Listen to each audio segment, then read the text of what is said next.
మన రాష్ట్రంలో రాయలసీమ ప్రాంతానికి సంబంధించినటువంటి సీఎం రమేష్ అలాగే పుట్టా యాదవ్లని కోస్తాలో అనకాపల్లి తర్వాతన ఏలూరు ఎంపీ అభ్యర్థులుగా పోటీ పడుతున్నారు. ఒకే రాష్ట్రంలో 3 ప్రాంతాలు కాబట్టి పెద్ద ఇష్యూ ఏం కాదు, నడుస్తోంది. అయితే వైఎస్ఆర్ కాంగ్రెస్ పార్టీ కర్ణాటకకు సంబంధించినటువంటి బీజేపీ నాయకురాలు శాంతాన్ని తీసుకొచ్చి పోటీకి నిలబెట్టినటువంటి పరిస్థితి చూసాం.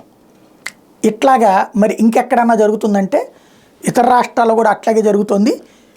కాంగ్రెస్ పార్టీ మనకి తెలుగు నాయకుడైనటువంటి గోపీనాథ్ తమిళనాడు కృష్ణగిరి కాంగ్రెస్ ఎంపీగా పోటీ చేస్తున్నారు.